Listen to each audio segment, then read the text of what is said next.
اگر کسی کے پاس نوکری نہ ہو، نوکری ہے لیکن زیادہ اچھی نہیں ہے اور تھوڑا بہت اس نے پیسہ بھی جمع کر رکھا ہے لیکن مکان وغیرہ اس کا اپنا نہیں ہے، تو کیا ہم اپنے زکوٰۃ کے پیسے سے اسے مکان بنوا کر دے سکتے ہیں؟ دیکھیں مسئلہ یہ ہے کہ مکان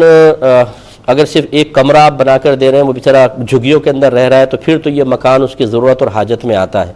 لیکن ہم جسے مکان بنا کر دیتے ہیں 50-50 لاکھ کے زکوٰۃ کے مکان بنا کر کے، جس میں ایک کمرہ رہنے کا ہوتا ہے، ڈرائنگ روم بھی بنا رہے ہیں، اس میں واش روم بھی، پھر یہ چیزیں، پھر اوپر چھت، تو اس طریقے سے زکوٰۃ کا پیسہ لگانا صحیح نہیں ہوتا ہے، کیونکہ جتنا یہ اضافی چیزوں کے اندر پیسہ لگ رہا ہے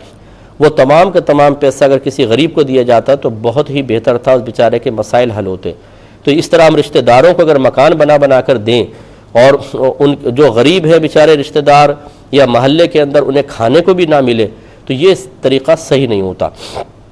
تو اس لیے اب دیکھیں نا، کرائے پہ وہ شخص رہ سکتا ہے، آپ کرائے کی مد میں اس کی مدد کر سکتے ہیں، گزارا ہو سکتا ہے، لیکن ہم جب بڑے بڑے مکان بنا کر دیتے ہیں، کتنے لوگ مجھ سے پوچھتے ہیں جی 40 لاکھ 45 لاکھ ہم نے مکان بنانے کے لیے دے دیے، تو یہ زکوٰۃ کا پیسہ اتنا سارا ایک ہی شخص کو دینا، اور جبکہ میں نے اسے گزارش کی کہ پورا مکان انسان کی ضرورت میں نہیں ہوتا۔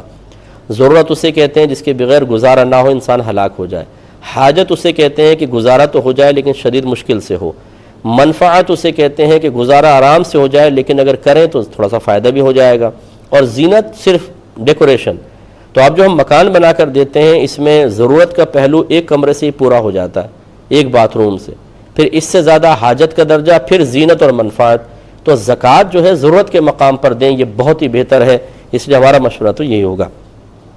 یہ کہتے ہیں کہ بعض اوقات مرد استاد ہوتے ہیں، بچیاں اسکول کالج میں پڑھ رہی ہوتی ہیں، تو تھوڑا بہت ہنسی مذاق بھی ہو جاتا ہے، ایسی بہنیں بعض اوقات مجبوراً جاب کر رہی ہوتی ہیں، لیکن وہاں پر بھی مردوں عورتوں کا اختلاط ہوتا ہے، تو کیا حکم شرع ہوگا؟ یہ سوال جو ہے تھوڑا جواب طلب ہے، میں انشاءاللہ اس کو نیکسٹ سیٹرڈے اگر زندگی رہی تو اس کا جواب دیتا ہوں۔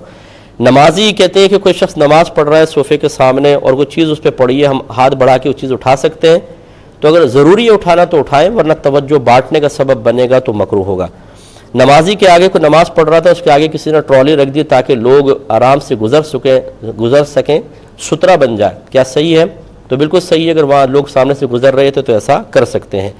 امام صاحب کو ایصال ثواب کے لیے کچھ کھانا بھجوایا کہ جی کچھ پڑھ دیں اس پہ فاتحہ وغیرہ، اور وہ شخص مشکوک کام کرتا ہے، امام صاحب فاتحہ پڑھے کہ نہ پڑھیں۔ اگر صرف مشکوک ہے تو پڑھ سکتے ہیں، اگر حرام قطعی ہے کہ شراب بیچتا ہے صرف اور کچھ بھی نہیں، اور وہ کھانا سامنے رکھے، تو پھر تھوڑی سی احتیاط کرنی چاہیے۔ اگر کوئی جھوٹ بول رہا ہو لیکن کہے کہ اللہ جانتا ہے کہ میں سچ کہہ رہا ہوں، تو کیا حکم شرع ہوگا؟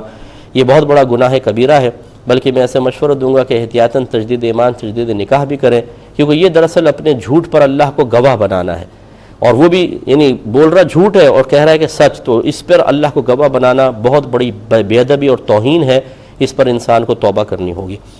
اب چونکہ پروگرام کے وقت تقریباً ختم ہو رہا ہے تو انشاءاللہ چلیے